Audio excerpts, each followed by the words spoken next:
बहुत समय पहले की बात है। एक साहूकार के 7 बेटे और उनकी एक बहन करवा थी। सभी सातों भाई अपनी बहन से बहुत प्यार करते थे, यहाँ तक कि वे पहले उसे खाना खिलाते और बाद में स्वयं खाते थे। एक बार उनकी बहन ससुराल से मायके आई हुई थी। शाम को भाई जब अपना व्यापार व्यवसाय बंद कर घर आई तो देखा उनकी बहन बहुत उदास थी। सभी भाई खाना खाने बैठे, अपनी बहन से भी खाने का आग्रह करने लगी, लेकिन बहन ने बताया कि उसका आज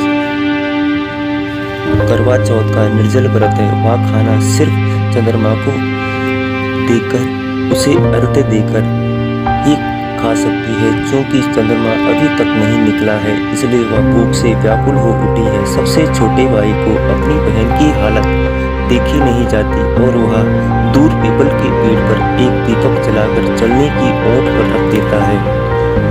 दूर से देखने पर ऐसा प्रतीत होता है कि जैसे चतुर्थी का चांद उदित हो रहा हो।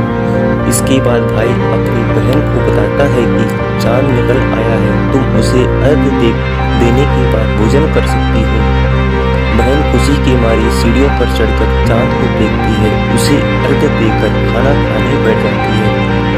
वह पहला टुकड़ा मुंह में डालती है तो उसे छींक आ जाती है, दूसरा टुकड़ा डालती है तो उसमें बाल आ जाता है और जैसे ही तीसरा टुकड़ा मुंह में डालने की कोशिश करती है तो उसके पति की मृत्यु का समाचार उससे मिलता है। वह बौखला उठती है। उसकी भाभी उसे सच्चाई से अवगत कराती है कि उसके साथ ऐसा क्यों हुआ। करवा चौथ का व्रत गलत तरीके से टूटने के कारण देवता उससे नाराज हो गए हैं और उन्होंने ऐसा किया है। सच्चाई जानने के बाद करवा निश्चय करती है कि वह अपने पति का अंतिम संस्कार नहीं होने देगी और अपने सतीत्व से उन्हें पुनर्जीवन दिलाकर रहेगी। वह पूरे 1 साल तक अपने पति के शव के पास बैठी रहती है, उसकी देखभाल करती है, उसके ऊपर उगने वाली सुईनुमा घास को वह एकत्रित करती जाती है। 1 साल बाद फिर करवा चौथ का दिन आता है। उसकी सभी भाभियाँ करवा चौथ का व्रत रखती हैं। जब भाभी उससे आशीर्वाद लेने आती हैं तो आप प्रत्येक भाभी यम सुई ले लो, पिया सुई दे दो, मुझे भी अपनी जैसी सुहागिन बना दो, ऐसा आग्रह करती है। लेकिन हर बार भाभी उसे अगली भाभी से मिलने का आग्रह कहकर चली जाती है। इस प्रकार 6 नंबर की भाभी आती है तो करवा उससे भी यह बात दोहराती है।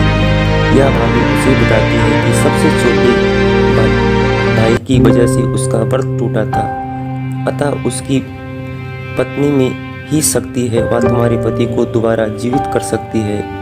इस बार जब वह आई तुम उसे पकड़ लेना और जब तक वह तुम्हारे पति को जिंदा न कर दे उसे नहीं छोड़ना। ऐसा कहकर वह चली जाती है। सबसे अंत में छोटी भाभी आती है। करवा उससे भी सुहागिन बनने का आग्रह करती है, लेकिन वह टालम टोली करने लगती है। उसे देख करवा उन्हें जोर से पकड़ लेती है और अपने सुहाग को जिंदा करने के लिए कहती है। भाभी उसे छुड़ाने के लिए नोचती खसोटती है, लेकिन करवा नहीं छोड़ती है।